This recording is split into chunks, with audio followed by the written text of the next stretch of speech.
d'Android MT et aujourd'hui j'ai entre les mains le Hasen Mate 7.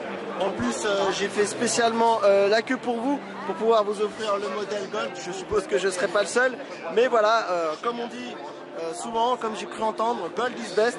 Donc voilà, j'ai voulu vous proposer ce modèle un peu particulier. Alors ce Hasen Mate 7, il vient à remplacer le Hasen Mate 2 qui avait été annoncé au CES de Las Vegas. Donc c'est un refresh plutôt rapide.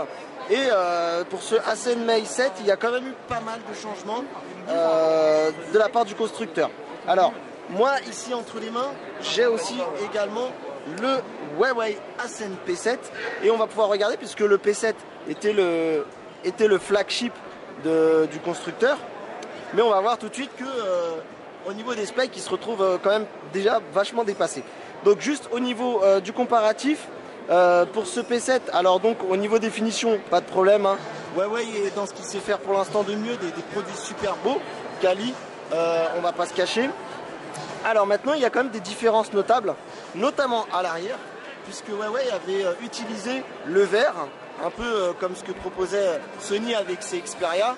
Peut-être que Huawei a entendu les critiques des différents tests, les similitudes trop proches entre envers certains constructeurs. Donc du coup, il est passé sur du métal. Voilà, ce qui est également un pied de nez, j'ai envie de dire, aux concurrents tels que HTC. Donc on a un téléphone tout en métal. Donc on est bien sur une phablette de 6 pouces. Au niveau de la résolution de l'écran, sur cette phablette, on est resté sur du Full HD. Huawei a récemment annoncé qu'il ne comprenait pas l'utilité d'un écran QHD sur ses écrans. Donc pas de QHD, ça plaira à certains, pas à d'autres. En tout cas, le confort visuel est là, il n'y a pas de problème, c'est vraiment une image très très nette. Et je vous assure que moi de mon côté, je suis plutôt ravi de ce que je peux voir. Alors, pour les caractéristiques, on est sur un e-silicone Kirin 925. Donc c'est un CPU en 8 cœurs, en 2 x 4 cœurs d'ailleurs, puisque on sait que Mediatek lui fait ce qu'on appelle des vrais 8 cœurs, donc 8 processeurs qui fonctionnent ensemble. Et là on est sur un modèle qui est plus proche de ce qu'on a vu chez Samsung et son Exynos. Donc c'est le processeur maison de Huawei. Donc on a 2 processeurs, un processeur en 4 fois 1,8 GHz et un autre processeur en 4 fois 1,3 GHz. Et il semblerait, d'après ce que je vois sur la fiche technique, qu'il y aurait également un micro-core, donc un petit processeur qui serait dédié à des tâches. Donc je ne sais pas encore très bien.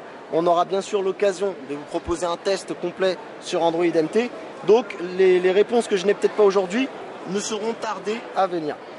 Au niveau, donc si je continue, à l'arrière, on a un capteur de 13 mégapixels avec flash. Et à l'avant, on a une caméra en façade de 5 mégapixels. Si on reprend le Huawei Hasen P7, on voit que le capteur est un capteur 8 mégapixels, hein, puisque le P7 est dédié vraiment au selfie. Au niveau de la version, on a bien entendu Android, j'arrive à quitter le mode démo, pardon. On a Android en version 4.4 KitKat et avec notamment la surcouche du constructeur Emotion UI qui passe en version 3.0. Donc cette version 3.0 apporte son lot de nouveautés, puisque moi sur celle-ci j'étais plutôt habitué au Emotion UI 2.3. Si je vous mets d'ailleurs l'accueil de Huawei, ainsi là, vous verrez mieux la différence. Alors, première différence qu'on peut voir tout de suite là sur le papier, c'est que les boutons ici sont designés de manière différente par rapport à ceux du P7. En fait, typiquement, Huawei se prépare à la mise à jour Android L, pardon. Et les designs ressemblent étrangement à ceux d'Android L. Donc il semblerait que lors du passage de la nouvelle version, ça ne changera pas. Au niveau des différences, je vais essayer de vous montrer ici. Est-ce qu'on a des... Non, voilà, on a peut-être ici... Bon, ça devrait suffire. On a, voilà, parfait. On a ici des thèmes que Huawei est cher à Huawei, donc ils proposent une interface où vous n'aurez pas besoin d'aller chercher partout des thèmes. Ils en ont ici dans une application dédiée et donc on peut choisir. Donc je vais vous mettre un thème et je vais vous expliquer un peu ce qui se passe. Je vais appliquer le thème. Le thème s'applique de manière instantanée, pas besoin de redémarrer la machine. Et c'est là où Huawei entre en compte, c'est qu'ils ont souhaité repenser totalement les couleurs rien qu'en changeant un fond d'écran. C'est ce que Huawei a mentionné dans la conférence. Du coup, si vous n'aimez pas la couleur bleue, il faudra changer le fond d'écran et on se retrouve avec une interface totalement en bleu. D'ailleurs, je vais vous montrer également au niveau des dossiers. On a ici l'effet un peu flouté à l'arrière-plan. Qui n'est pas sans rappeler certains constructeurs, mais Huawei y met sa patte et propose justement, donc, rien qu'en changeant de fond d'écran, de changer complètement la couleur de toute son interface. Concernant au niveau de la batterie, Huawei frappe encore fort puisqu'ils sont sur une batterie de 4100 mAh et au niveau du stockage, on est sur deux modèles différents, un que je qualifierais un peu plus premium, puisque d'ailleurs son prix est un peu plus élevé. Vous avez un modèle en 16 Go avec 2 Go de mémoire vive et ils ont également, pour les gens qui ont besoin de spec et qui ont envie de spec, un modèle en 32 Go, 3 Go de RAM. Bien entendu, on y retrouve toujours, si on fait le tour du propriétaire, les deux tiroirs, un qui propose un emplacement SIM et un qui propose un emplacement micro SD.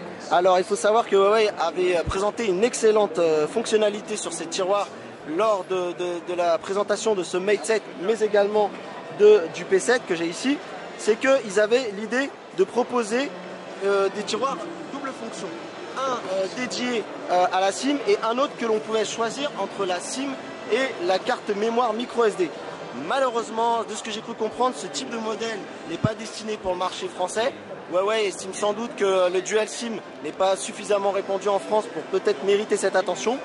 Peut-être qu'en regardant cette vidéo, on arrivera à éveiller son intérêt, puisque en fait c'est vraiment une excellente idée, très intéressante. Au niveau de la taille, puisqu'il est quand même assez volumineux, ici j'ai un 5 pouces et là j'ai le 6 pouces. Pour vous donner les dimensions exactes, on est sur du 157 mm, pardon. On a du 81, alors j'ai le mode démo, le 81 et l'épaisseur qui reste quand même une des marques de fabrique de Huawei qu'il aime bien mettre en avant. On est sur quand même une épaisseur de 7,9 mm, ce qui en fait quand même un smartphone très très fin pour une phablette, je voulais dire plutôt. Au niveau du poids, Huawei annonce un poids de 185 grammes. Je dois avouer qu'il est plutôt bien réparti, puisque on a du mal quand même à sentir les 185 grammes. C'est quand même une bonne prouesse technique pour un appareil de cette taille. Bien entendu, il est Wi-Fi jusqu'à la norme N. Il est Bluetooth 4.0. On a le NFC. Pour avoir pu écouter un peu, on a eu un très bon ressenti sur le son à l'arrière, qui délivre un son très intéressant. Pour parler du son et pour profiter de cette transition, Huawei semble vouloir aussi mettre en avant les qualités sonores et propose d'ailleurs également des écouteurs qui sont kit main libre de très belle facture. Alors, j'ai essayé d'avoir l'information pour savoir si ce type d'écouteurs serait compris dans le packaging, puisque on sait qu'en France, tout du moins, il y a l'obligation de mettre un kit piéton. Et on m'informe que non, c'est un accessoire à part, puisque Huawei semble destiné à une qualité bien au-dessus de ce que propose en standard un kit main libre standard. Donc ce sera un accessoire que vous pourrez sûrement acheter à part. Bien entendu, peut-être il y a de fortes chances que vous ayez un kit main libre basique en tout cas, pour pouvoir équiper vos conversations avec un téléphone de cette taille. Alors il faut savoir que ce type de taille est très friand en Chine et Huawei est un acteur bien entendu chinois et qui a principalement son marché en Chine. Donc la taille de cet écran fait sens là-bas. Pour nous ça sera sûrement un marché de niche. Au niveau du prix, Huawei se positionne sur un tarif quand même tout de même assez agressif pour une phablette. On parle d'un prix à 499 € pour le modèle en 16 Go et 2 Go de RAM, et à 5,99 pour le modèle 3 Go et 32 Go de stockage. Voilà, bien entendu, on aura un test à la rédaction à vous proposer. Voilà, je vous montre un petit peu. Autre nouveauté que j'ai failli oublier, mon Dieu, et c'est important pour Huawei, c'est ce fameux, cette petite incursion ici, c'est le capteur d'empreinte. Ça y est, Huawei propose son produit comme on a pu voir chez Apple, Samsung et bien d'autres. Huawei se lance dans le capteur d'empreinte. Alors, de ce que j'ai pu voir, Huawei annonce qu'on peut enregistrer jusqu'à 5 empreintes digitales. Et également, ce bouton est multifonction puisqu'il permet également aussi de faire des prises de vue en appuyant à l'arrière. Donc voilà, ça tombe bien, la démo tombe pile dessus, vous voyez. Alors Huawei, pour se différencier des autres, a mis en avant le côté fabrication et le côté très technique de cette petite partie du téléphone, à laquelle il indique avoir utilisé toutes sortes de matériaux pour y trouver le matériau le plus sensible, et promet une réactivité accrue lors du scan de l'empreinte. Pour avoir essayé, c'est plutôt concluant. D'ailleurs, une autre bonne nouvelle, c'est que Huawei annonce pouvoir peut-être avoir du paiement rien qu'en passant l'empreinte digitale, à voir comment ça va se profiler en France. Je ne sais pas sûr qu'il y ait de spécificité, mais voilà. Donc vous avez pu voir le Huawei Ascend Mate 7. Donc on vous dit à bientôt, puisqu'on aura un test avec plus d'informations. Si vous avez des commentaires, n'hésitez pas. Si vous avez aimé cette vidéo, n'hésitez pas. J'ai déjà eu quelques retours au niveau de la prise de son. Je suis désolé, il y a énormément de bruit, et c'est vrai qu'au niveau qualité sonore, on n'a pas des micros super quali pour pouvoir vous faire des vidéos de prise en main. Mais c'est promis, on y travaille, on est là. Et n'hésitez pas, bien entendu, Android MT, c'est votre site d'information sur Android. Merci à tous.